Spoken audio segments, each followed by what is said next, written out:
day that What'd you say? I said I never knew we would have the day when we're actually talking on a first name basis. Yeah, that's crazy. I mean, you can call me. You call me on the phone. We chat. Right. It be like that sometimes, man. You get when you get to hanging with a person, you find some interest. Sometimes that's just the way it is, man. You hit it off, and that's it. Mm-hmm. So it goes. Yeah, I always tell people you're two people from knowing everyone, and now I think it's like one person from knowing everyone. That's a really good degree to go down to. Yeah. You'll find out, and I've been learning that, especially through social media, when you see somebody's friends with somebody that's like well known, and you're like, oh, you cool with them, okay? Yeah. So like, my family look at me, they're like, well, how do you keep meeting these people? I'm like, I live with the idea that you're one person from knowing everyone. Mm-hmm. And networking is an art. Yeah. It's an art to network. Not only that, but you also have to be of service as well, because it's not enough to just talk to someone. It's like you need to provide them value, whether it's information or connecting them with someone else. And that you do that a lot, LB. Like you connect people, but you also give them value through the information. Well, to me, that's what networking is about. Mm-hmm. I mean, to me, that's what business is all about. A lot of people think business is to make money, but actually, and honestly, business is to add value. If more people took that approach, you would see more successful business. Yeah, I do a lot of things behind the scene, but I do them behind the scene because I know that if you just get one step, like one process to just, this is gonna sound funny, simplify it, right? Like simplify the process down to just either one task, and you can help someone else. Like that adds a lot of value, and it's not just only through tutorials, but just doing things for yourself and just sharing that with others. Like I know that a lot of people, like, they don't want to share their ideas because they feel like it gets stolen. But in a way, you gotta kind of think about it. It's like if you are always doing, you're always gonna get ideas. And whether somebody learns that from you or through osmosis, don't worry. More ideas are going to come to you because you're opening yourself up. Once you close yourself to, oh, this is one idea, it's mine, and no one else can take it, then it's like it doesn't open you up for other things to come as well. Right. I mean, plus, if somebody else takes it, I mean, it's your original baby, so you know all the details and stuff behind it. So even if they build it out. Right, yeah, because there is no one person in this world that has one idea. It's like, how many times that you saw something happen, you're like, man, I thought about that. I just didn't do it. Mm-hmm. Right? So it's like, everybody approaches things like they have this like secret to life, and it's like, no, you really don't, so just get it out there. Yeah. Right. Like, for example, one of the sayings that I have is light and darkness. None is good or bad. There's just tools, right? And I share that with people, not to be like, hey, I took credit for it. No, because I want there to be a shift. For example, without darkness, how can you have peace? How can you sleep? You need that. So darkness is not bad. So when people are like, when you watch these shows and they're like, I'm part of the light is good and I'm part of the darkness, it's like, no, that's not true. It's like, try going to sleep with the lights on or with the sun beam. Like, you can't, right? You can't have peace when you have sun just blaring in your face, right? So it's more about, it's like, do you want people to emulate what is the message that you're trying to put out there, or are you just trying to get credit? Because sometimes just trying to get credit is like, yeah. Isn't that Alaska where the sun doesn't go down for like 8 months or something like that? Yeah. Yeah, like 6 months. Yeah. Yeah. 6 months. Isn't like the suicide rate out there is like extremely high? Mm-hmm. Yeah. That's very true. So we need that winding down, that peace, that sometimes it's good to just be alone and be with yourself. It's like yin and yang. Balance. Well, yeah. Everything has to be done in balance. I mean, it's just what it is. And that's why I try to surround myself with people that are smarter than I am. It's so funny. Didn't I tell you? I said, Catwoman. Didn't I tell you that yesterday? I said, always put yourself around somebody that's smarter than you. Yep. I said that yesterday. Yep. That's Yeah. Yeah, that's one of the biggest things I say. It's like you can't, if you surround your people with it, if you're constantly in the graveyard and the only thing you see is death, you'll never see life. So yeah, you got to surround yourself around people that's doing better than you or doing something better than you or that has high aspirations working towards those. Really just somebody who's gonna teach you something, like who's gonna I guess the terminology better than you or smarter than you is subjective, but just somebody who you feel like can add value to your situation. Pretty much that. And you know who can do it and who can't. Yeah. So just at least by what they present.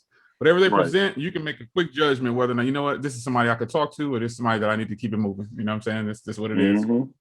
And then like the relationships too, because I know that people talk about, oh, you need to have a give and take relationship. I like to have give and give relationship. I give, we give because we want to give, because we givers, not because it's like, all right, I gave you something, what you gonna give me? You know? It's not like that's like give, like just naturally giving. It's so you should just do it just to do it. Just do it. Just give stuff away. That's all you gotta do. Yeah. All right. Yeah, because if everybody's giving, then nobody has to take. Yeah. That's right. Right. That's right. It's evenly balanced out. Yeah. In the real world, though, you know, that's not crabs in the barrel. Crabs in the barrel mentality is real.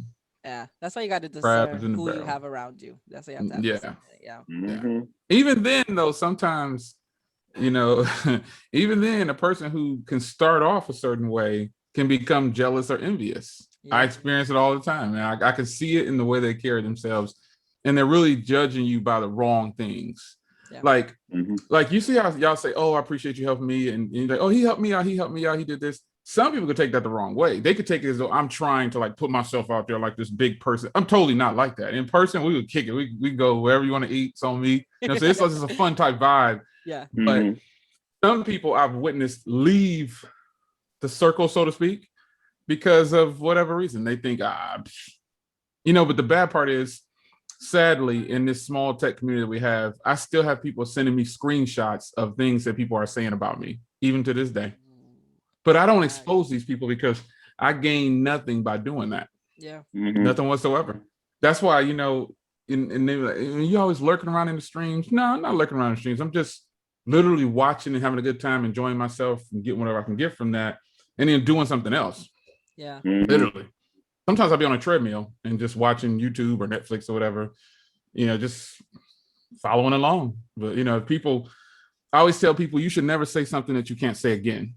Yeah. Because when people aren't around, people get a little loose with the tongue, and you know, the tongue is a powerful thing. And if you use it the wrong way, you know, it could be detrimental to you. You know what I'm saying? That's why the legacy you leave behind, especially on YouTube, if you leave a legacy behind of you being this really nice and kind person and you live up to that, you don't have anything to worry about when you leave, you know? So, but it's a lot of people on YouTube, even the people that we talk to sometimes is fronting, you know, but it does mean nothing to expose them over the internet. I'd rather do it in person, private, face to face.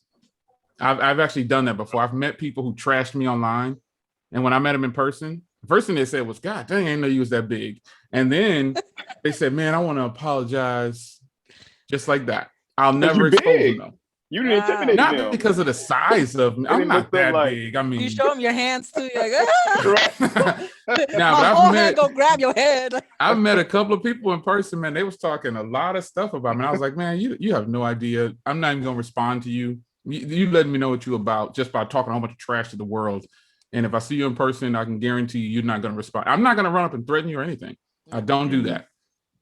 Yes, it will be fun to expose some of these people and laugh at them and make a mockery of them, but you just don't get anything from it. No. Right. It's boy, if you only knew.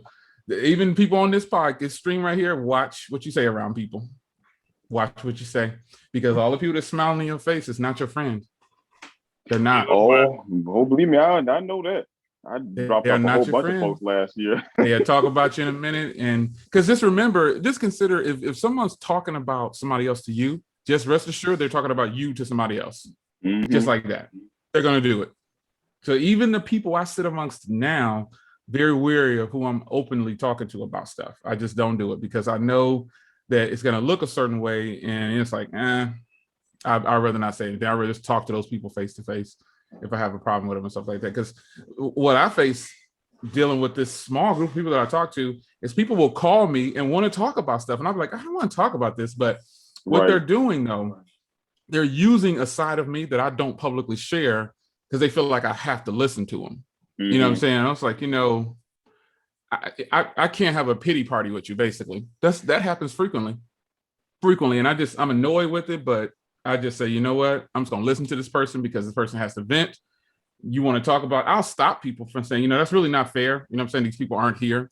Mm-hmm. Why don't you call that person directly and talk to that person? And if you want to have a conversation with them, I'm not going to be some mediator to petty stuff. But that's one thing I don't like about meeting people on social media, because I'm not about to have no fallout over the internet. It's the internet. If I see you in person, then we can talk. But the internet, come on, son. That's just weird to be arguing with people. Remember, Catwoman, remember that one time I let myself slip with T on that live stream?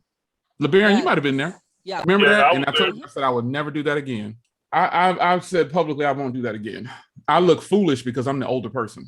I look stupid. I'm basically dibbling and dabbling in social media, and that's not really where I'm the king of. Younger people are running pretty much social media. They do TikTok and WhatsApp and all this other stuff like that. I don't really do any that much of that stuff. I just do creation on YouTube and the website. But I hated that me and him haven't been on a stream together.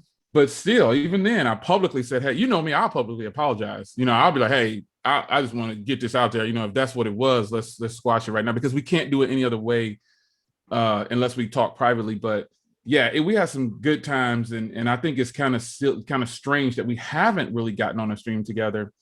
But I guess that is what it is. Those subliminal messages like that, it's just kind of like, just say it, man. Just some things are not appropriate to say live, but I think it's that's when being an adult kicks in. And honestly, if I'm being honest, there's some very immature people on YouTube, Twitter, social media, period, because you have these invisible standards that some people think we have to abide by, these invisible rules. If I want to stream at the same time somebody else is streaming, I'm not being vindictive. I'm not trying to do it to cause an issue. You know what I mean? Mm-hmm. Like, it's just not like that. It's just that I want to get this message out here. And unfortunately, this is why you got to keep the circle really small, even smaller than you wanted to keep it. Because then you have to have these invisible rules and commitments that you have with people, which is why I told you I don't use Twitter anymore, because it's too petty. I just post things. Like, you got people on there putting their whole life on Twitter. Every time someone's doing something, they're putting on Twitter, I'm about to do this. I'm about to do this. And I say, I got to stop doing this, because again, that's just not, I don't want that much access. But I think the streaming thing, I think you should do it whenever you want to do it. You could do it at the same time as whoever. I don't think that should be an issue. But if someone's saying that, they mean what they're saying. Mm-hmm. Right. And this is what I told, I don't know if it was Mike, I don't know who it was, but I told them this a long time ago, is that, you got to figure out what you're doing. If you're doing this thing as a hobby, then it's a hobby, right? So if you're doing it as a hobby, then treat it as a hobby, meaning that you can't have any expectations of anyone else, right? Yeah. Because you're doing this as a hobby.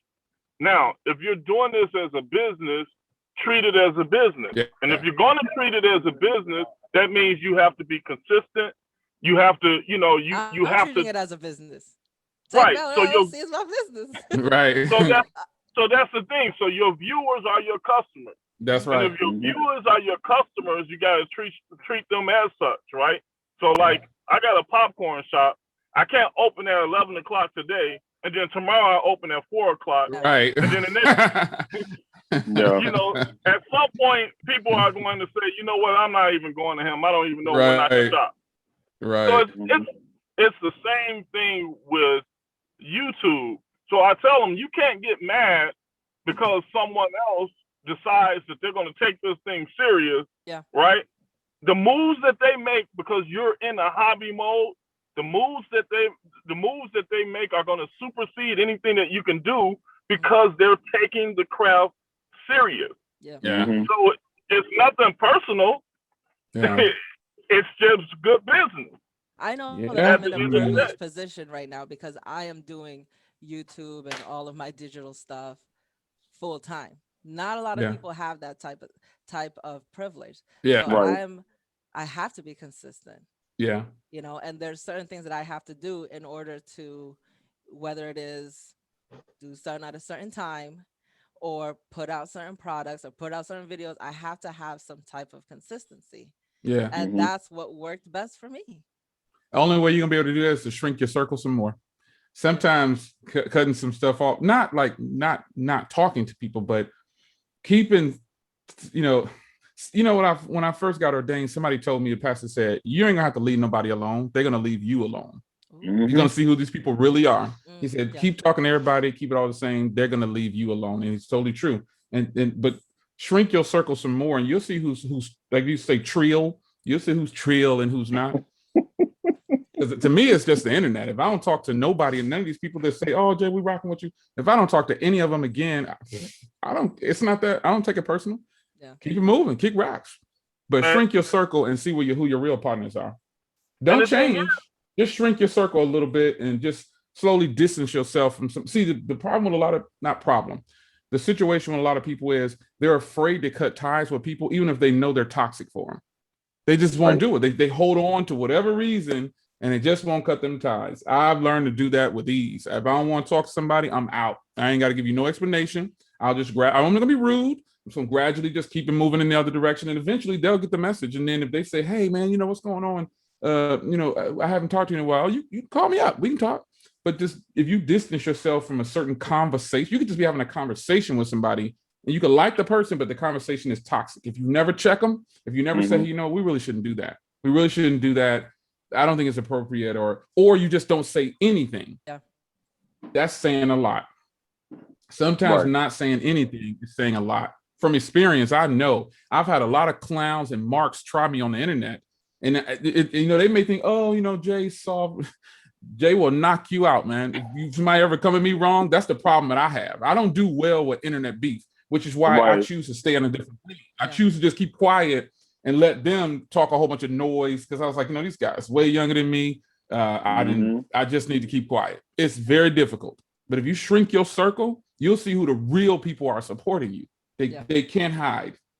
It's difficult, but not impossible. Yeah. Right. Yeah. But you know what, Jay? I haven't really had to shrink my circle because people are shrinking for you. Yeah. If you're consistent in who you are and relentless in who you are, then guess what? And that's why sometimes it seems like I go back on people. And I don't go back at them. I'm just establishing who I am. Yeah. So if you don't like, then you're going to.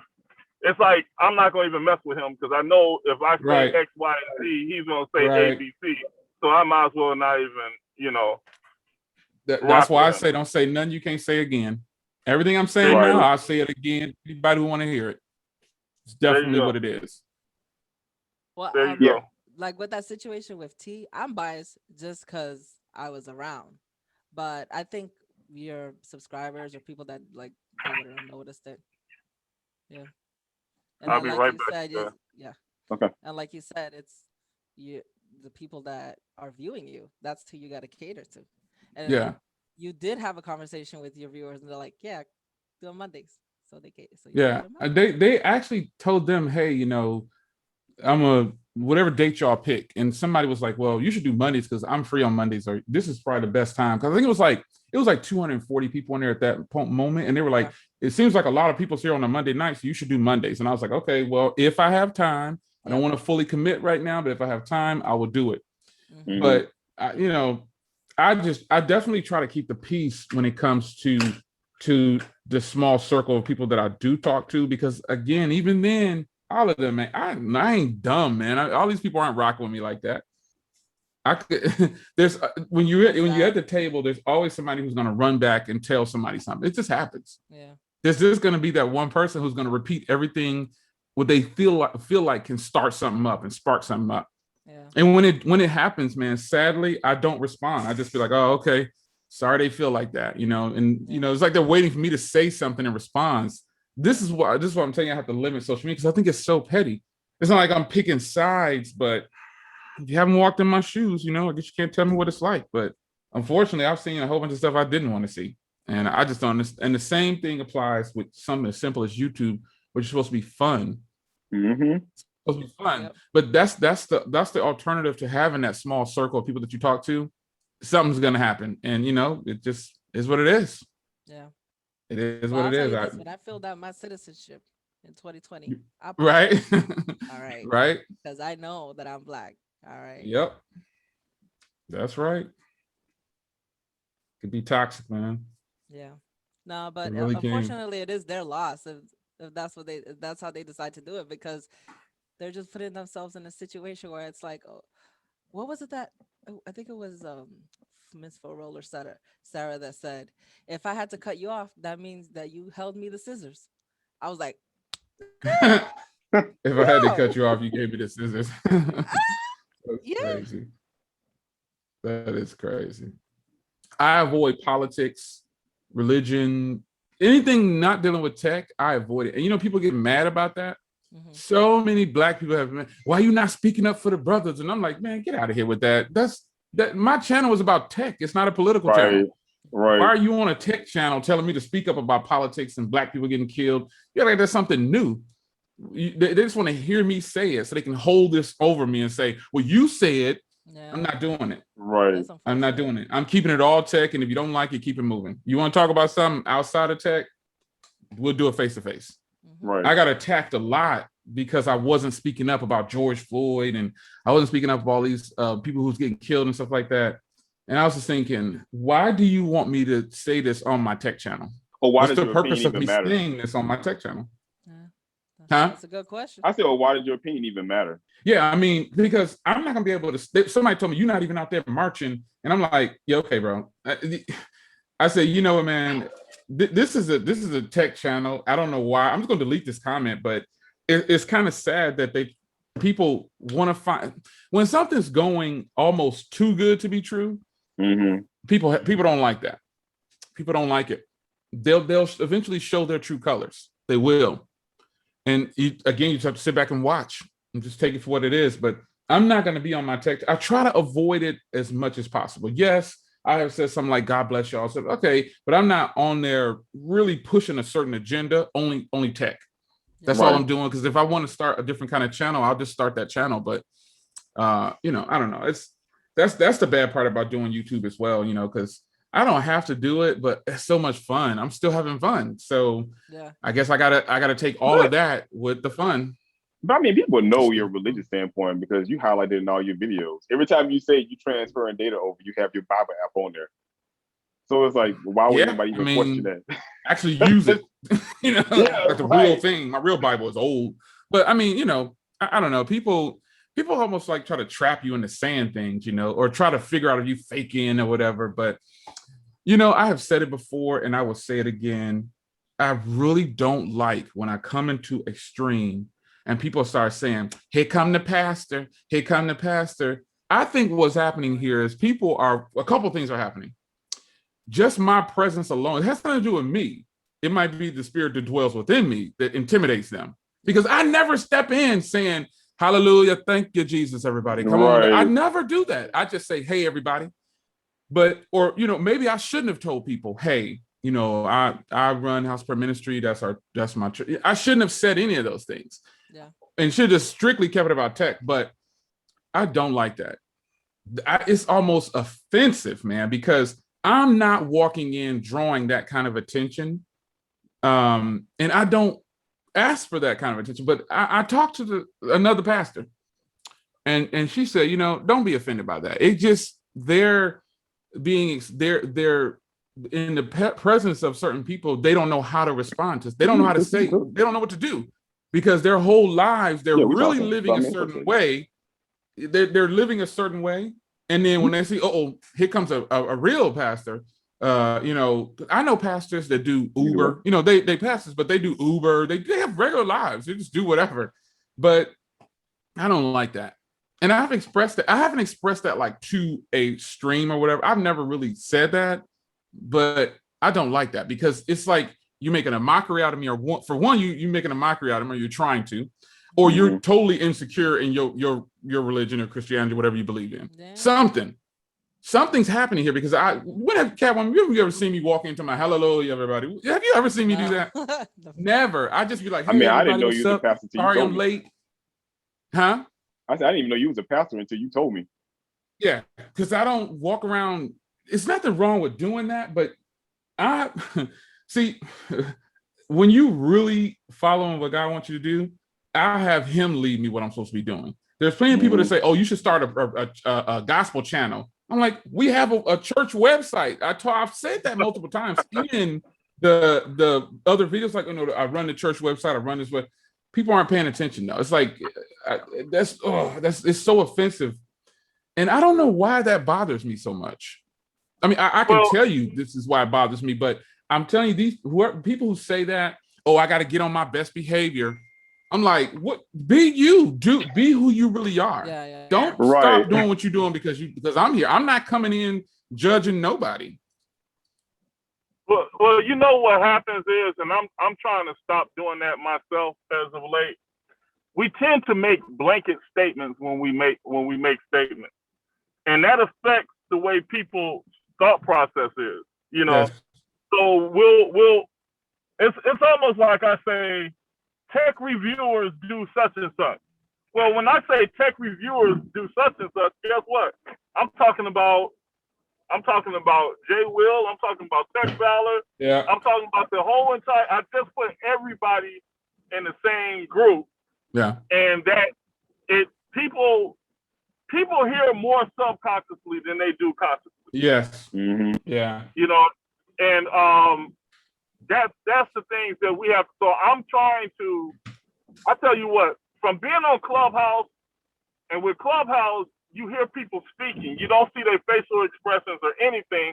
So you have to listen to what they're saying, And I'm always stopping people now. I'm like, hey, hold up.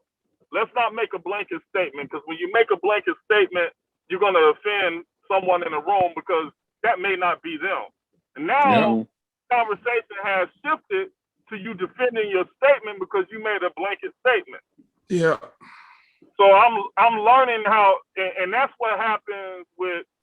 So if people see Jay as a pastor, then they start to make blanket statements because they think, oh, he thinks he's like every other pastor. Totally not.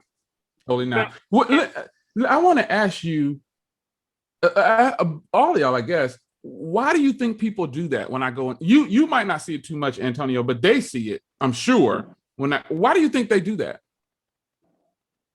Why do y'all think they do it? That's a sense of, so I'll tell you why they do it. That's a sense of insecurity in a person. So some people have a consciousness that I don't always act the way that it should be presented or way I should act. And it's like, oh, wait a second, Jay Will is a pastor. So I have to make a comment, right, to address the elephant in the room, right? It's almost like a guilty conscience speech, right? So like, that's because you hold yourself a certain type of way, people are always going to speak to that if they know that they're not holding them. So myself, I wouldn't let it offend me for the simple fact that, okay, you're telling me you're telling me what you're thinking in your subconscious. Right. You see what I'm saying? I think the biggest thing is people have a misconception about church, and that's what comes with them growing and being grown and an adult. They think that the church is meant to judge them and they're supposed to always keep themselves on their best behavior. But I'm like, what's your best behavior? I'm like, why not just be who you are? I'm like, because if you understand anything about the church is not meant to judge you. It's just we're to teach you the rules and how things you should run your house and stuff, and you do what you want to do. I mean, it's not for you to get on and say, oh, it's a pastor in the room, let me be on my best behavior, or let me act a certain way. Just be who you are. Yep. I mean, and what you say, you come to the church as you are. Just be who you are. Correct.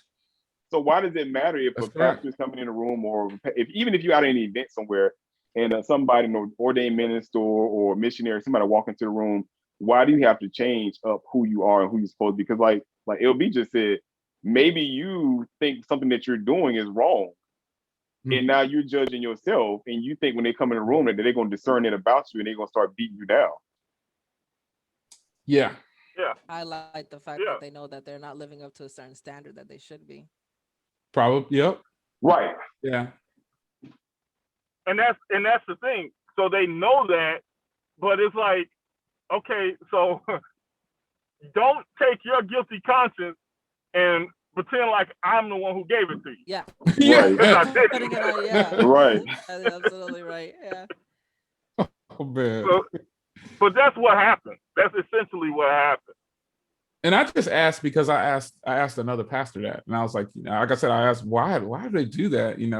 They probably don't know that I'm offended by that. And the pastor didn't say, well, why are you offended by it? Because they know why I'm offended by it. It's like I don't have to walk around all day in pastor mode. That actually turns people off, and it offends people, because then they do feel like, oh my gosh, she's gonna start talking. You met those pastors who all they do is, in the book of Corinthians, that's all they do. And you're like, okay, man, I'm trying to go get my ice cream. I don't want to talk about this right now. I'm human. That happens. It's real world. Like a pastor like that. Yeah. And the pastors who are doing that, they probably need to go check themselves. Because if they always trying to push off onto you, you need to do right. You need to do them be the ones that you get caught up in a bad situation. Mm-hmm. All of the ones that I've experienced that kept doing that to me, they turned out to be the fakest. It's incredible. Just the fakest ever. I'm like, man, you walk around here, I can't say it, but boy. I don't like to mix the two. I don't like to mix the two. I don't like people to know where I live. I don't like people to know certain things. I've just had some experiences like that. Like when I told you that guy found out where I live. I was like, I'm gonna blast this fool. I don't know what he think gonna happen if you run up over here. Mm-hmm. I don't know what he thinks gonna happen. You knock on my door or start come up in here, you're gonna have some problems. That's that parasocial relationship problem that happens on the internet. That's so scary. It is scary. Yeah, this big dude, man. I was walking to the grocery store and this big dude. I mean, I'm a big guy. This guy was huge. He was a heavy set guy though, and he was tall, so he looked bigger than, he looked bigger than what he was. Yeah. But he was probably about my height, but he was much bigger than me. I'm 250, but I'm a slim, not toned. I'm all right. I work out every day. But he was a 300 or a 280 that was plump, and tall. And this dude, I had no idea what this guy, I was walking, pushing. Just imagine, think about this now. You just quietly pushing your cart. He's like, oh, snap. I'm like, in the middle of the grocery store. First of all, I was embarrassed because he scared me and caught me off guard. Oh my God, dude, let me get a picture, man. I'm like, oh my God, man, you crazy? I'm like, yo, what you doing, man? And what if I turn around and hit you? It's like he snuck up on me at the front of the grocery store. And then you have other people saying, well, who is this dude? He asking for a picture. I'm in sweats and a t-shirt. I think I probably just got done cutting the grass like usual. And, it was just weird. It was just weird, and I didn't like that. That's going to come with the territory, though. Oh, I know. Jay. But there's a way. There's a way to do it. I've met plenty of stars, and I wasn't in fan mode. I was like, yo, what's up, man? You good? All right, I see you. And I just kept it moving. I just said, let me get an autograph. No. Hey, I saw you. Whatever. That's it. Right. Yeah, I don't get star stuff like that. And I'm in Atlanta. I see him all the time. It's like, yes, it is. I mean, because I think no matter how much stardom you have, how many fans you have, you still got to be human too. So you still got to go out and go shopping. You might want to have dinner with your family. You don't want people bothering you while you're trying to just enjoy life. Yeah, I'm definitely not at that status. Ain't nobody bother me while I'm here. I'm that way because on Clubhouse, I'm into some of the larger rooms, right, where like the billionaires, the John Legere and all those guys are in, right? And everybody knows my system. Everybody knows I send out product. If you like it, you say what you're gonna say about it. If you don't, no love lost, right? Mm-hmm. So one of the guys DM'd me. He was like, "Man, why are you always telling them to DM you? You should be DMing them." I'm like, look, this is the thing. They use the bathroom the same way you and I do. It just costs them more. Yeah. Right? Yep. So the thing is if they want the product, DM me. If you don't, life is as simple as that. Right. So all these guys that I sent the product to, hey, they DM me. It saves me the trouble. You know, I'm not chasing you down saying, hey, could you try my product? Yada, yada, yada. Yeah. No, I'm not going to do that, you know. And it's not a pride thing or anything like that. You know how many people are in their DM? Right. So now I have to ask you, I mean, I can't even get through my IG DMs these days. So yeah, because now you over there hanging out with Tito Jackson. I see you, baby. You over there with the big stars. You was hanging out with the Jacksons recently. I'm like, look at this fool here hanging out with the Jacksons, man. Doing the doggone thing. Right, but that's the thing is, you know, a lot of these people are so used to people chasing them down that it's refreshing that somebody ain't chasing them down. Right. You know? Yep. When I saw you out, you done a lot of stuff. I like, God, this dude hanging with some stars over here, man. I mean, who would have thought you could meet Tito Jackson? I'm like, man. And you hung out with the other one too. You hung out with you hung with Marlon too, right? Was it Marlon? Both of them. Yeah, was, I thought I saw it with Tito. both of them. I was like, what? Yeah, but that's just the nature of it. That was presented to me. Our senator called me and said, hey, I need you to make a popcorn for the Jacksons. They're going to be in town. We want to dedicate it to them. I'm like, okay, cool. You know. And I put a flavor together, called it the Jackson Crunch. Yeah. Jackson Crunch. The Jackson Crunch. Yeah. Got that email. I was like, ooh. Like, dang, we balling out of control. Mrs. Betty, you doing it full time, huh? Yes. Wow. Yeah. I could do it, I guess, full time. How do you like doing that? I mean, do I do it full time? Like, even though it's like, I think you do everything full time. Yeah. Like everything I that you don't do. think, because I'm not, even though all those videos come out, I'm really not in this office as much as you think. Yeah. Seriously, I'm out there doing some gardening or we would not I'm doing something. Because I see you posting videos like at 1 o'clock in the morning. I was like, God damn. Every day. I know I'm scheduling them. Yeah, definitely. You gonna do it full time, Mrs. Betty? Yes. Full throttle. I'm gonna be a YouTuber. Because your work is impeccable, man. I'm like, I can tell when you created something for somebody. I'm like, that's definitely her all over that. Oh, okay. You can see your work. I tried to make it like theirs. No, it's good. It's good. No, it's good. Because I was like, I'm gonna need her to go ahead and let me make me something. You know what I'm saying? Yeah, sure. I'm trying to up my game. You know, I just started doing thumbnails. Okay. And people started to notice I'm just now doing thumbnails. Yeah. Like something different. And Grant said, man, you changed it up. You're doing thumbnails now. I'm like, yeah, you know, I'm bored. So I'm going to put a little bit more time in. Yeah. I'm really bored with doing it. I like it, but it's the redundancy that I don't like. So that's why I'm trying to create new series and doing stuff. What do you have that you're going to do that's going to be like your signature thing? Yeah. Well, that's what I want to do. Like, that's what I'm doing on my channel right now. I'm making a series. So like my Monday live streams is basically a series of things that you might not know you could do with your tech, because there's a lot of weird stuff that I could do with my tech that people probably don't know about. So I want to take that opportunity to do it live so that when people ask questions, I can answer them for you. Because you can only do that so much through a video, and then you have to make it polished. You got videos that got 1 million views. I don't have any videos that millions. Yeah, you got millions of views. Like, you got a lot of them are like 400 or 500,000, but you got some that's 1 million, right? 1.5 million. I don't have any videos for millions, none. Yeah, I'm really happy about that video. That was a polished video. That looked like a real professional, big time, and that's not even one of your new videos. That video is from how long ago? 2018. Yeah. Million something views, man. I was like, dang, I don't got no videos. 1 million views. The only video I have is like 500,000 though, but you have a collective of millions. Oh yeah, definitely. And that's what I mean when it comes to YouTube. You can only look at the views so far. Like, it's about watch time, how long like somebody was there, were they there for the whole video or only part of it. Yeah, I find yours enjoyable, like how I said, because you get right into what the core of people are asking about. Got to. Right. Don't waste any time. I think we owe it. I owe it to the people watching. You know, people hold me to a higher standard than I give myself. Honestly, if I'm being honest, I don't think that I'm that good of a YouTuber. I don't think my content is that great. I think my production skills are not very good at all. If I'm being honest, I know we're our worst critic, but I don't think my work is good at all. I look at some of these people's thumbnails. I look at the way the video you put together. It probably took you about all of your videos. The ones you do those real detailed ones, it probably took you at least two to 4 or 5 hours to edit that video. Longer. And I don't have the patience. Longer.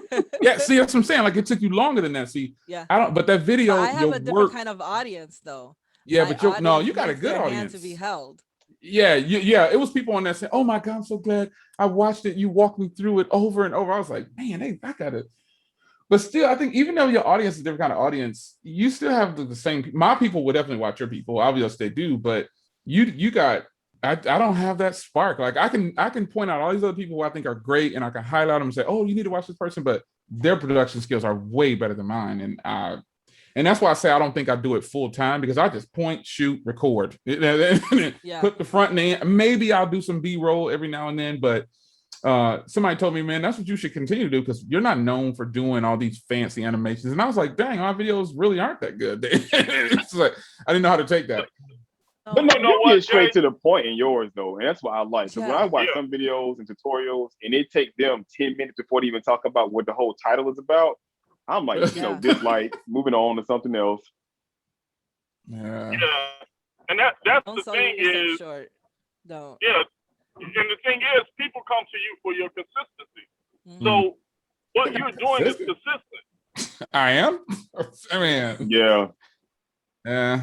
I guess I'll keep doing it. Like the one guy in your comment section, what was it? The video, the live stream you did, I think a couple of days ago, he was like, why do you review low-end phones? And this is a conversation LB and I talked about. And I was like, because if you want to got a device that you can only afford at a Walmart or like a Metro PCS device, and you want to learn about the device, and if it's nobody out there, what are you supposed to do? You got to try to figure it out yourself. But what if you're not a tech head? You can try to figure it out yourself. So it's good to have somebody that covers a wide range of devices, from the cheapest device all the way up to the most expensive. Yeah. Because now you can see a real world experience with that device. Do y'all take Valor? Do you right now? Do you indirectly compare yourself to people that you watch? I do it all the time. It's almost hard for me not to. Like, not compare in the sense of are they better than me? I'm talking about how, like I just told you, I think my work is subpar when I look at everybody else's work that I actually enjoy, because they have all the fancy stuff. And I actually enjoy that, and I want to do it like that, but I just don't have the patience. And a lot of stuff I don't even know how to do. Because I remember I just recently started doing my own thumbnails. I don't compare myself because the way that I do things is completely different than other people. Like, I get joy out of putting a cartoon of myself on my video. Like, who does that? But that's just because for me, when I make a video, it is an emotional process for me. It's not for me, especially the way that I make the videos, because the way I started making videos was with cartoons, with anime characters, and adding them to music. So when I shifted to making tutorials, I wanted it to add that element to it. And so I know that I want to grab people's attention, and sometimes it's just within that 5 seconds. Am I going to switch them out? Are they now going to lose focus? So that's why I add a little cartoon in there, or a circle, or focus, or something like that, because I want to bring that element and joy that I used to have when I would make videos when I was 13, 15, in my teens. Yeah. I just need to stay in my lane then. This is my lane. No, there's space for that's the great thing about YouTube. There's space for everyone here. Right. Because, for example, I watch tech videos, but I don't want to watch the same tech videos, right? So I watch multiple things about even just one product or even just one concept, not because I'm trying to figure out, is this person telling the truth, or because I just like when you watch TV, let's say it's just a certain type of genre like drama. You don't want to watch drama in just only reality TV. You might want to see scripted content, or you want to see it in a cartoon version. So there's plenty of space in YouTube for your own type of style. That's what I'm saying. No, go ahead, LB. Yeah, and No, that's why I was saying the consistency, right? It's all about you're consistently you. So that's what people are banking on. If I come to see Jay Will, and it's like, man, this got a little Jonathan Morrison vibe to it. And it's like, it's like, who am I watching? Am I watching Jonathan Morrison or is this Jay Will? You know, and it's like a lot of guys on YouTube never grow because they're constantly being someone else. That's true. And those guys will change up what they do every 3 or 4 weeks. Wow, I can't do that. It's like inspired by other people. Are you? Yeah. But it's important to be authentic because when it comes to YouTube, your personality is so important because you want to feel like you're going through something with them. Yep. Whether it is you're showing them a product or doing a tutorial or doing a skit, they want to go through it with you. And I've been binge watching PGT stuff, and I know that for me, I like it because I feel like I'm going through a process with him when he's asking these type of questions, and he's trying to not only just figure out what's going on, what is the solution. I'm like, you know what? I can incorporate those type of questions to maybe this or that, and so there is absolutely a space for you. Yeah. Sometimes you just don't know your space. You don't know your lane. That's why I asked. I'm asking a legitimate question because remember, we're our worst critic. We're our worst critic, and sometimes people see things in you don't see. Right. And I know it's kind of hypocritical of me because I'll be like, this guy is fantastic, and they're like, I am, and then I'm turning around saying it about myself. You know, like, you think I got? It's weird. Well, if you upgrade past that oak desk, you gotta let us know. I said, if you upgrade past that oak desk, you got to do a whole video while you're doing the upgrade. All your videos on that desk. Oh yeah, the brown top. Right. Yeah. I have to get that. It's gonna be here for a while. But see, that's the thing. When I watch you, I watch you for a particular reason. When I watch J-Mo, honestly, I'm watching J-Mo for the production value. What did he do this time? You know, what tricks, what camera tricks did he produce this time? I'm not really watching for the product. It's just, I'm not. I'm looking at the production value. When I watch Mr. Who's the Boss, I'm watching him for a whole nother reason. I'm watching him for his, you know, his analytical view of the business end of whatever is happening. When I watch, and like, when I watch you, I'm watching you for like, okay, this is as if this is Jay Will. I could call and say, hey, Jay, what about this device? Right? You have too. Hey, Jay. I'm like, hey, what's up, man? But that's what I'm saying. So even before I had access to you, I was watching you for that very same reason. Yeah. So I can, if I can get that from camera, whereas I'm not watching MKBHD because I feel that he's going to give me the information of me going about a device. I'm watching him for his view, and I got to watch 5 other people for their view to get a real view. Whereas, right. Whereas if I'm watching you, okay, I know Jay is going to give me the real on it, right? I'm watching your videos for the realness of the video. I like Tech King Mike. I like Tech King Mike's skits that he used to do. He don't do them as much, but I really liked when he did those skits. But I'm sure it's a lot of work. Yeah. Because that little skit I did recently, that took like 20, 30 minutes, but I cropped it down to a minute. But, you know, when I did it years ago, but when he does, it seems like everybody has something that I really enjoy, so I continue to watch. I really like, I told him before too, I said, man, those skits, I know they're probably a lot of work, but I love when you do those. And plus you have to have something to do. But the problem with, I think, doing YouTube is that you have to keep yourself entertained, and you really hope that the people watching you will like it too. Because there's some things I've done that people thought was just crazy, you know, but the last series I just started, I can't wait. I got something else that's going to be fantastic for that, man. It's going to be great, man. I'm going to try to get another one out there. It's going to be really good. But I like Tech King Mike's scripts and things like that. Technically, T, he doesn't really have a style, does he? He thinks he's known for cases, but we can watch case videos anywhere. He might get a lot of views on his case videos, but I don't think he has a style. I haven't locked in on what I like about him the most, because his case videos, I watched them, but I'm more entertained when he does a video like a live stream, or if he does a video on a review of a phone, like an unboxing or something like. Because I like to see phone unboxings, but he doesn't do that many of those. He doesn't do that many of those. What? So, I think it's because he's authentic to who he is. Cases. Maybe that's his thing. Cases, like all cases. Well, not even when he doesn't do the cases, he's still authentic to who he is, the way he presents everything. Oh yeah. His the same across the board. I guess I think when I watch him, I like watching his unboxing videos when he does those unboxing videos of phones and stuff like that. The case videos, I watch those, but you know, I don't know. I'm just more intense. Something about each person I think I like him. I like when he does those unboxing videos, man. I think people also mesmerize when someone does a little bit of editing, but it still like is good.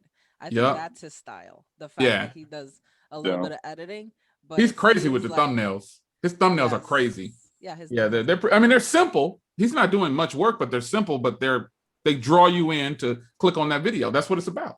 Yeah, I'll tell you who I like. That's why I started changing my thumbnails. Painfully Honest Tech. I don't know if y'all watch him. I've spoken to him before. I've not like spoken to him by phone or anything. He was on a chat or something like that, and I was talking to him. I watched some of his videos back in the day. He's okay, I guess. He stopped doing that though. He doesn't do that anymore.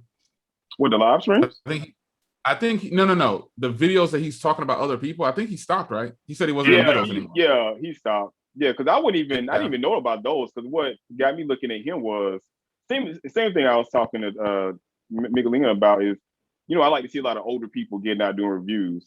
And one of the things I loved about him, like when he had quit his job, I saw that video and he came on and made a video about, he told his wife that he was quitting his tech job full time and he was going to do the YouTube thing full time and try it out. So I was like, oh, okay, let me sub to this guy and, give him a try and, see what his content is about. Yeah, a lot of his stuff, I think he adds more value when he comes to like audio, because that's his thing. Like in his background, he plays he's a musician. Yeah. I saw him when he was doing like things on other people. Can you trust the people? I guess you weren't watching him then when he was saying, can you trust these people or whatever? No, I saw him that afterwards. For about a year, that's it. And then after that, it was more like what products he got this time and what, Yeah, I saw him on Twitter, his last Twitter post, I believe. I was looking at somebody else's post and he was saying how he's not gonna do like I'm switching video and things like that, because really YouTube has turned into a space where I want to get the most views, I want to get people to click on my video, and I want to make a bunch of money. And that to me, that makes YouTube boring. Because then you have the redundancy of I'm actually surprised that I'm still kicking in this tech space, to be honest. I'm surprised because products come out. For one, I have to buy everything, man. So, but I was doing it anyway, but it's a little agitating when influencers get the products a month in advance and then they put out a full review the day that it drops, and they pretty much absorb all the views with these commercials pretty much. And it's okay. Right. That's their job, is to try to get you to buy the product, but I'm surprised that I've maintained in this space. And I guess that's why I've always said I'd rather have 10,000 loyal people than 100,000 fake people following me. You know what I'm saying? So maybe that's what it is. The people, it's not even me. Maybe it's not even me. It's the people following my channel that actually make it what it is. Because, I'm surprised I'll still maintain this long. Yeah. So, for real. Because like I said, my content isn't nowhere near as good as I say. You said 15 years, right? You said 15 years on YouTube. 2006 is when I first started. Yeah. I was about to say about 2006. Not a lot of people last that long on YouTube. I know. Yeah. But I think it's because actually a good thing. It's not. Yeah, it's a good thing. It's not like I think they're not having. Like I'm still here. Yeah, I'm having fun though. You know what I'm saying? And I've changed a whole bunch along the way. But I'm like I said yesterday, I'm ready to see that next. I'm ready to start watching. I'm almost ready to stop YouTube, to be honest. But it's just I like it. I'm gonna continue to do it. But I need something to keep me interested. That's why I created the other series. And I gotta mix this up. I have to be having fun in order to keep doing YouTube. because I don't have to come in this office. This office, because it's still going to be an office whether I do YouTube or not. Because I got the church recordings in here, a whole bunch of stuff. You know what I'm saying? It's going to be this office whether I do YouTube or not. And I have enough content on YouTube where I can stop making YouTube for probably a year or two and still get paid every month.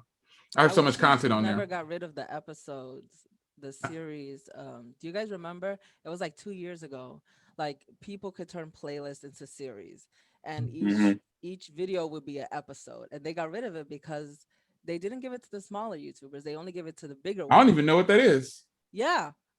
So you would go to certain people's YouTube channel, and then there would be a playlist, and it would say the series, and whatever they would title it, they didn't have to title the what the series is. It would be in that playlist, and it would just say episode 1. So it would automatically, it would automatically send you through the episodes. But a lot of the big YouTubers had it. A lot of no YouTubers had it. No small YouTubers have it. So they decided to get rid of it because they said the bigger YouTubers didn't really use it. And I'm just like, oh, I would have loved it for a tutorial series. Yeah. Right. Series, just whatever it is that you're trying to do. So I wish that they had given it to the smaller YouTubers, but they got rid of it. Wow. I had never even heard of that either. So what do you want your channel to be like, Tech Valor? So since you're doing your stuff full time now, you want to just be all tutorials and TikTok, or you see yourself doing any like reviews? I don't see myself doing reviews, or if I do reviews, it will be more like a tutorial type of thing, because I've noticed that, when products do come out, kind of like the specs and all that stuff is already given out. So I'd rather find different ways that could give somebody value. For example, I remember I got this, it's kind of like phone soap, but it was by Samsung. And people were doing reviews about it, but instead I didn't want to do a review. Instead, I just showed people how to tell if it's broken when you get it. And I got a comment that somebody said, "Thank you, I tried it. It is broken. I'm in my 1-year warranty. I'm going to contact Samsung." So it is kind of like a review, because like it tells you what it does, but it's more like, what can you figure out about it? How does this fit into your life? So in short, I guess I would say I want to stick to tutorials. But I also want to talk about other things too, because I am a creative person. There's always probably going to be like that one-off video that's probably just for myself, or for like a smaller circle, but that is my main thing, tutorials. I'll tell you, whenever I got a new device, there's two tech reviewers that I will always, no matter what, they're the first ones I was going to look up, and that was Saki and Saki Tech? Erica. Yep, I watched Yeah, that. Saki Tech and Erica Griffin. Yep. Erica Griffin. Yeah. And only because I knew that they was going to give me a thorough breakdown in the software, right? Yep. And and honestly, Erica Griffin isn't my cup of tea. It's like kind of like I need the information that she has. Yeah, right? She's detailed. Because I'm a person. Yeah, she's very detailed. So, because I'm a person that don't have a device and speak bad of it, and you only using 10% of the device. Right. Know everything that it can do, then speak of it, right? So that's why I love the Note series so much, because I literally would use just about 85% of that phone.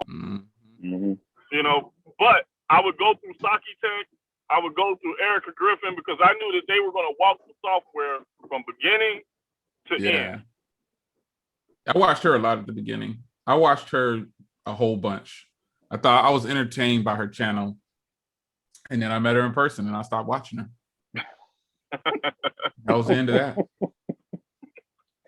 I think the last video of hers I watched is when she bought the big 100-inch TV and stuck it in her apartment. Yeah, the 85-inch. She put it in her apartment. Yeah. Yeah, I was like, she's detailed. I watched it because I wanted how it was gonna go. I'm like, you got a big 85-inch TV. I'm like, I'm trying to see how this is going. It's gonna turn out. I always tell people, regardless of what relationship a person might have, or regardless of what a person might feel about another person, you go build your own relationship. You go, don't have a don't feel some type of way about a person because another person does. You go build your own relationship, and you might love this person. That's what it is. Yeah, it has to be that way. You can't go on with somebody else's feeling. So, Miglet, I'm gonna ask you a question. So, when did you start seeing your stuff? You actually start seeing revenue come in from YouTube. I already asked Jay that. Probably 5 or 6 months after I got monetized. And you said it took you 3 years to get monetized, right? Yeah. But when I first started putting out YouTube videos, there wasn't that stipulation where you had to have 1,000 subscribers or 4,000 watch hours. So I did get 100 check in that first year. But then after that, I had to wait until I had 1,000 subscribers. So they changed the rule on you midway through?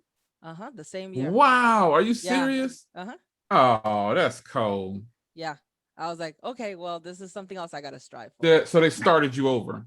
But you should have already had your watch hours. And I didn't have the subscribers. Oh, okay, that's what it was. Because you had 1 million views, man. I only had about 300 subs at the time, but I was getting the watch time. So that's what really but then by the time I got the 1,000 subs, I wasn't really putting out videos. And so that's why it took 5-6 months after that. That's cold. And LB, I'm gonna try to tie everything in together. So LB, when did you start seeing profits for your business? Off of YouTube? No, popcorn. I'm saying from dealing with from the business or from when I brought the business online? When you brought the business online? Probably I probably started seeing momentum really when I started giving the product out. Once I started giving the product out and YouTubers started speaking about the product, I would probably get, I would get 2-3, because you gotta realize I went from doing $5,000 in a year, right, to where I'm at today. Today I might do online, I might do $20,000-$30,000 a month. All right, so I was seeing if I did a live stream with say Viper and I got 2 orders, that was a big deal, right? Because I wasn't getting that before. So it was pretty much kind of instantaneous. And then the more I got ingrained into the community, the more people I got to know. And that's when I got behind the whole Saturday Night Tech Fight, things like that. It started to just really pick up, So I would say it was just about instantaneous when, once I was able to kind of, how should I say it, break into the community. And actually, Tech Valor and her husband and Trent were the ones that, put me on screen first. And it was one of those things, I think it was 12 viewers that night. That's good. I was telling Easy about you. I was like, oh, you got to bring this guy on. And then you came on Wired Wednesday, and it was just great. Yeah, that's the thing I want to get people to understand too. It's everybody want to get into YouTube or get into streaming on Twitch or Facebook, and they automatically think they should have all these watchers and revenue and try to force people to come into their channel and stuff to try to build them up and get monetized. And I'm like, it takes time. You got to be humble in what you're doing. Yeah. I'm like, because you got to invest time into it. If you like doing it, you just got to invest some time into it. You have to like making videos too. Yeah. Yes. That's really and then even from my perspective, I had to invest in this community. I had to genuinely invest in this community. So it's I'm not just here to sell popcorn. I genuinely love technology. And I think people sense that, they understand that. So, I mean, the only reason that I don't do YouTube videos right now is because the business consumes so much of my time. Yeah. Otherwise, I would be out here like I done went out and bought all the equipment. I know, you ready. But you I ready, just, ready. you know, yeah, the business just like you guys see what I'm doing right now. You know, I'm in traffic, moving supplies. Hey, Jay got me making more videos too, because I saw the traffic start coming into the YouTube channel. And I was like, it got busy for me because I was trying to do videos and stream and then do the podcast. But then the podcast and streaming started getting overwhelming. And I'm a one-man show. So I was like, I got to cut back on these videos. And then, of course, when I had Jay on, I started seeing the viewership come up on the YouTube channel. So I was like, okay, now I got to actually start do both at the same time. Like when I'm editing my Sorry about that. No, it's a good thing because I want to have a space on YouTube. So I was like, okay, when I'm editing my podcast stuff, I can't still be doing the audio and the video and stuff on my YouTube page at the same time. Yeah. I remember when I saw your video with LB, I was like, oh, I want part 2. And then I went to your website and part 2 was up on the podcast. I'm like, okay, I'm gonna listen to it here. But then it took a minute. Yeah, I'm gonna be doing my 50th episode soon. And now I was trying to figure out how I was gonna do that. But I got asked to do an MC for a Juneteenth, kind of like what you're doing, the Juneteenth celebration in the city of Atlanta, like downtown Decatur. So I'm like, it's gonna be a lot of people there. So I'm like, I'm gonna go live that day too on YouTube and on my Twitch channel. And that's gonna be like my 50th episode of actually doing the podcast and everything up to this date. That sounds great. All right. 50th. Yeah. 50th episode. Yeah. A lot of episodes. I put my podcast on pause. It was just too much work. I was running a podcast. Yeah, I was doing a podcast and I was like, man, this is too much work. I felt I was being redundant because I could have done like record video and doing it at the same time with my live stream like I was doing, but I was just like, I'm gonna pause this again. I started it back up last year, at the end of last year, but then I stopped it again. I was like, I'm just gonna do one thing at a time. When I'm done doing YouTube, then I'll go full throttle with the podcast. Maybe I'll do that. That's like I like having a podcast. I edit your content. I got like 4,000 people following my podcast right now. Yeah. They're like, Jay, when you gonna bring more podcasts? I'm like, man, I'm trying. But surprisingly, they haven't dropped off. You know, I think it's close to 4,000 over there. But maybe when I stop doing YouTube, I'll just go full throttle with the podcast. That's what I'll do. Yeah. So what was your podcast? Doing both. No, I was saying, why can't you do them both at the same time? Meaning like dual duty, like some people do. I don't want to do that. I want to have just a radio show at one time. I think I actually think podcasts are more fun than live streams in a sense because I can have multiple people. I can have several people on my podcast, like 10 people or 3 people could be on my podcast. And it's more entertaining, I think, because you can't see the people. And then the chat for a podcast, when you're doing a live chat it's just different for some reason. Everybody is a little bit more laid back. Everybody's actually focused because they have to listen to you. So it's like listening to the radio. So they have to listen to you. And this seems like my podcasts were a little bit more fun. I never had any trolls in there, nothing. It was just a clean slate. People were actually engaging in the conversation. You know, like when you drive down the street and you're listening to talk radio and you're talking to the radio, like, are you serious? He ain't supposed to, you want to, that's the podcast can really drive you. And I want to do that full time if I stop YouTube, I don't know. I did do the dual thing because at one point I was having my podcast go to YouTube and I was doing them at the same time, but I just felt like it was more work than I wanted to do because it turned into the work word. It became work. And I was like, oh no, I'm not going to do this work. I'm having fun. So I got to continue to have fun. So once it felt like work, I stopped it. Yeah. Yeah. I mean, it's good to have people on that you can have a good conversation with too. Kind of like you and I was having a conversation and Miguel and I was having that conversation too. It's like, you can have people on and provide good content as far as knowledge-based stuff. But I think the more substance come from people that like you actually have a good conversation. Like it flows back and forth. Oh yeah. And it's entertaining. Oh yeah. It has to be, you have to be interested in what you're talking about. If you don't have anything to say, you don't have anything to say, but a podcast can be more difficult than a live stream because if I drop off, you guys are going to keep it going, if it's a live recording or something like that. It's a live stream, but if it's a podcast, if you're the host, you can't just get up and go, and you got to have topics ready to go and things like that. And so I think a podcast is probably more challenging than a live stream because you actually have to be focused. and you have to make sure you keep the audience there. But live streams are just really fun. But a podcast is, to me, it's like it's the real deal. Even though you don't have to do video, but I've learned that ever since COVID-19 came along, I noticed there was an influx of all these stars having podcasts now, having YouTube channels now. They all flooded YouTube, and because they weren't doing concerts and stuff, so they flooded YouTube. And you know they're going to beat us out. You know, they got millions and millions of people following them. So I noticed that they all created podcasts and they all did the dual recording. They recorded their podcasts for video, and you can see it. They're all out there. So many of these big name stars have podcasts now, and they have YouTube channels. And it's kind of like, whoa, you know, what happened to you going to a concert? But that's their backup plan, is to go to YouTube and to do a podcast. And their platforms for podcasts is way more advanced than ours.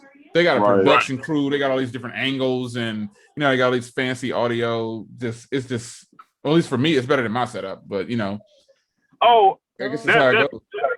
That brings me to has Instagram or any of them fed you that Mevo? It's like a 3 and 5 camera system. Yeah, it's Mevo. I don't want to spell it wrong. It's either MEOVO or MOEVO. I'm gonna look it up. It's a live streaming setup. You can start with a 3 camera setup or a 4 camera setup. And I was looking at it, I'm like, man, this is interesting here. Let me see if I can find it. Mevo cameras. What I like to say about podcasting, I know that me and Gadget Goddess, we do the dual thing. So we go live and then we post the audio on our podcast. And I think it really works for us because like we play off of each other's personality, and it's something that we were already kind of doing. So like ever since like we've gotten to know each other, we're always sharing articles and talking about different types of things with tech. So it's just natural for us to just talk about it. And when we went live, that was actually accidental because before, when we started it, we would record it, because back then with StreamYard, you couldn't just record it. You'd have to go live. So I would unlist it on YouTube, and then we would go live, do our session, and then we'd make that at the same time go live as the podcast. So we would just put the episode on YouTube and everything. And then one day I forgot to unlist it, and people came in and they were talking to us. And yeah, but it worked because the engagement, the types of questions, so things that we didn't even think about and other people's perspective, that worked out. So it just kind of like happened accidental. We were just recording, and then you know the people came in. So it just, I think it just works well for us. I found the camera setup. It's $1,000 for the 3 cameras. Yeah, but I think and really with that, it looks like you're paying for just how compact and how advanced the camera system looks. But you could probably take $1,000 and go get 3 other affordable DSLRs or mirrorless cameras and have the same setup. And I think it's going to boil down to their software. And in that situation, wouldn't you use something like OBS? What is it called? How do you spell it? It's called Mevo. I'll send it to you. I got it pulled up. Okay. I'll send it to your Twitter real fast. It's really nice and advanced, to be honest. But I think you're probably just paying for the software that they're offering with this product, and then you're paying them pretty much for this. I guess the software. That's the only thing I can think of, because you can have a oh my God, how was I not following you? Doesn't make any sense. You could have, there you are. Wait, I can't, here you are. Okay. You could have a camera setup for, I just sent it to you Twitter. There you go. You could have a camera, any 3 camera setups, and you could spend probably about $1,000 on some really nice cameras that will be more useful than just that. But that is actually pretty sweet though, LB. I gotta admit, I like how it looks. That's something but I'm wondering. But see, that's why when I looked at it, that's when I saw it, I was like, I wonder if I would love to check that out. It's not expensive. It's just $1,000. That's not expensive for 3 good cameras like that. That's the ultimate streaming setup right there. That'll save you on DSLR and stuff like that, and hooking up cam link. That's actually pretty sweet. I might reach out to them. I doubt they'll send it to me, but I might just buy it because I actually like that. $1,000 You got for a all big of enough that. platform, they might send it to you. I like to. Sometimes I don't. There's a lot of stipulations that go into reviewing a product when it's very expensive. I've learned they want to try to control you sometimes, and I'm not with that. I'm not going to have them tell me what to say. It's not going to happen. I'll cover the high points, but Antonio, I'll check your email. I'll show you what we're looking at here. It's actually really, really nice, and to me it looks like it's worth $1,000 just based on what I see and how I would use it. I would give them $1,000 for all 3 of these cameras. There you go. You should have it. Just refresh your email, and you'll have it. You'll have it in your email. But I would definitely consider getting this, man. This is really, really nice, man. This is really nice. This is a nice camera setup, man, that you could have to stream with. This would save you on so many things.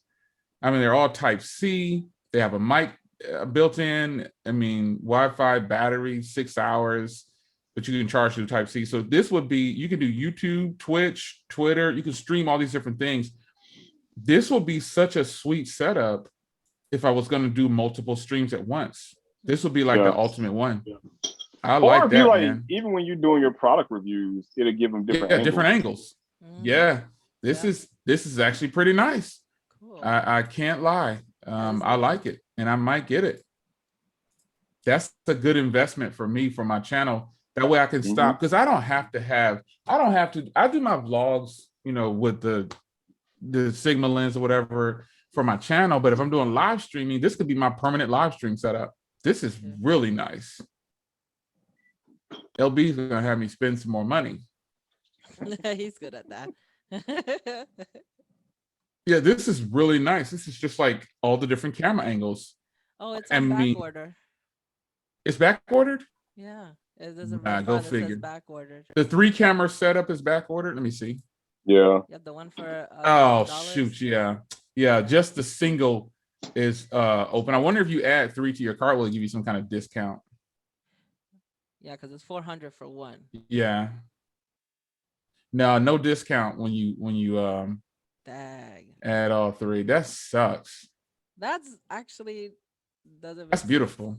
Why would they allow you to buy 3? I know, but they don't have the multi-pack. It just doesn't make any sense.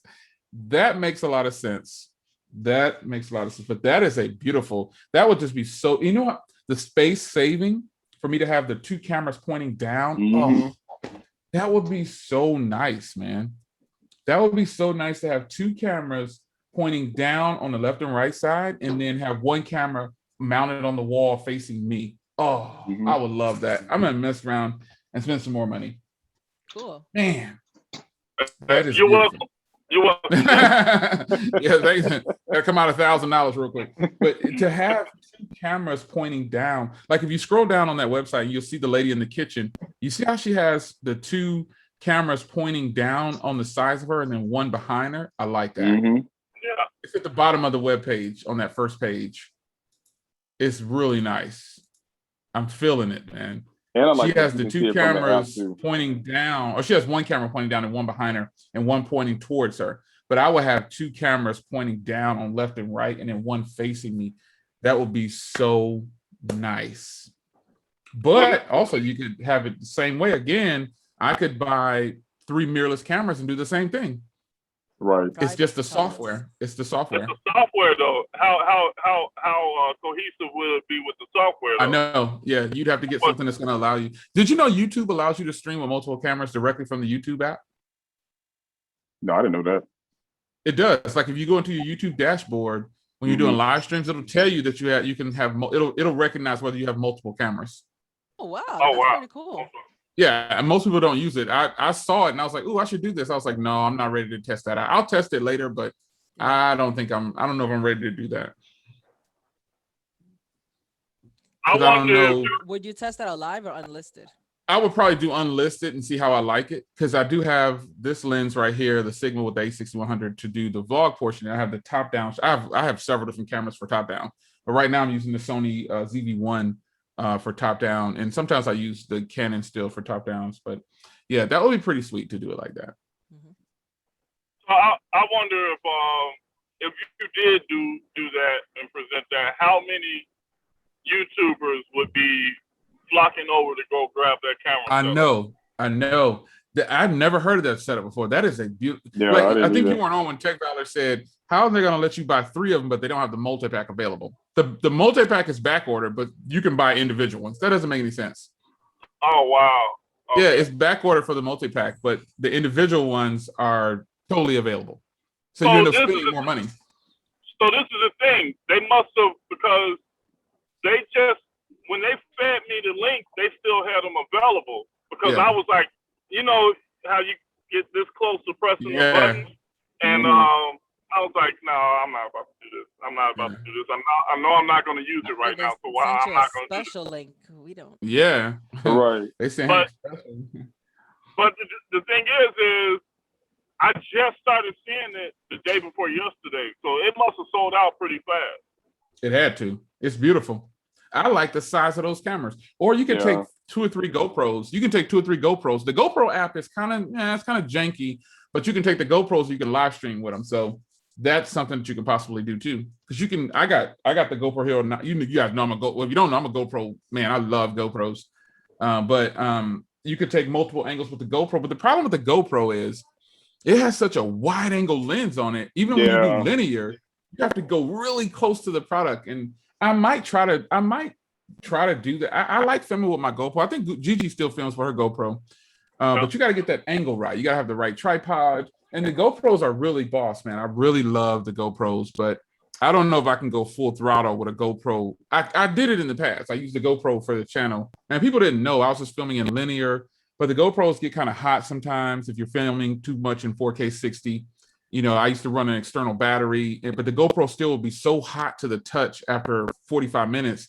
It's almost impossible to, the files would corrupt sometimes. So really? I don't know. I've been sticking to my trusty Sony products for now. I wonder if it comes with the tripods. You got to buy them. They're on the other page. I saw it. Yeah, I saw them in the thing because that looks good, doesn't it? Yeah, it looks really sturdy. Yes. Go to accessories and you'll see the tripods. Yeah. $80. $80, which means you can buy your own tripods. Those are just regular mounts. Yeah. You could buy your own tripods. No one's spending $80 on a freaking tripod. No. Well, there's the most I spend is like 16. I'm gonna hide. What is it, Tech? There's one tripod that's not 3 legs. It's a square at the bottom. Yeah, it's a stand. That's the stand. That's $80. It's nice, but it's $80. I know. I just like it because it looks sturdy. It does look sturdy. That's the one she has on the kitchen counter in the back. Yeah. You go down to that picture. She has that one on the kitchen counter. I wonder if it could go taller. But I like the clamp too. How it just like. Yep. It's so cool. All right, guys. The software is, I believe, is where this wins. I believe the software is where that's going to beat up on pretty much. They've probably honed in on that software to get it perfect, flawed. Yeah. They made streaming cameras, So yeah, I'm pretty sure they decided we're gonna really kill this software. I really got to get my hands on that. I really got to get my hands on it. I gotta get it. Look, he's gonna be down dog on LB. Yeah, I'm gonna blame that one on you. I got to get my hands on that because my use case would be both top down on left and right, and then one facing me so I can look up and film. Because I want that right now, but I don't want to keep drilling holes in my wall, man. Mounting brackets and temporary brackets. I can't even. I don't want to do that. So, yeah, I'm trying to get that good spot. Look, I'm over here being the bad influence. Like, yes, Jay, I want to see you with this. Definitely bad influence.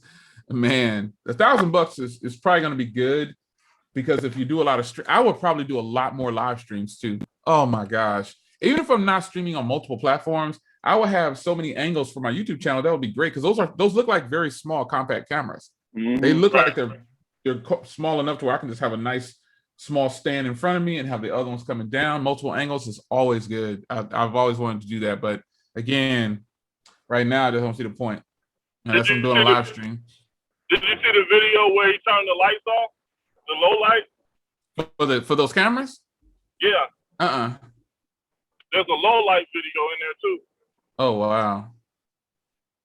Unfortunately, it's back ordered. Wireless live streaming cameras. Those are beautiful, man. I'm gonna have to bookmark this. So I'm leaving it to you guys so y'all can tell people where they can find y'all at. Miguelina, I'm gonna let you go first because I believe ladies first. I'm a Southerner, so you know y'all gotta go first.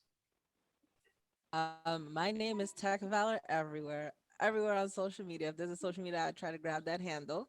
I also have a website, techvalor.net, and then obviously my YouTube, Tech Valor. Jay? I am Sir Jay Williams, Mr. J. Williams on all social media platforms. And I am getting used to hanging out like this. Tech Valor, fantastic. We got to do this again. We just have to do it all again. Yeah. We have to book this in once a month. I enjoy adult conversation very much. So your pleasure as well. Fantastic, man. I love it. L Boogie, you already know. LB? Hey, I am LeBarron Burton on all social media. Owner of Popcorn World. You can hit us at doingtheworldofflavor.com. That's doingtheworldoffflavor.com. And we are Popcorn World on all social media. And I am And Antonio. It was been a joy. Yes, it has been. I appreciate all you guys. I feel honored to be in y'all's little circle right now. Hopefully I can be invited back to the circle again. So silly. And I am Antonio Higgs, Mr. Escaping the Matrix. And I will be celebrating my 50th episode. You can find me on pttv.online.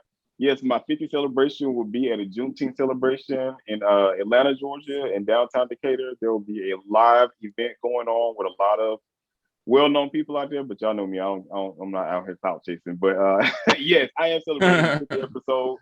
I think, that's a big determination of how well you want to actually pursue something is how much you invest into it. So I think once you hit that 50th, you need to go ahead and celebrate. I know some people say 100, but once you get to 50, that lets you know how determined and dedicated you are to what you're doing. And I enjoy it. I enjoyed all my guests I have on here today. Like I said, hopefully I can be invited back into the clique again because I found out they're a whole group and I want to be brought into the circle.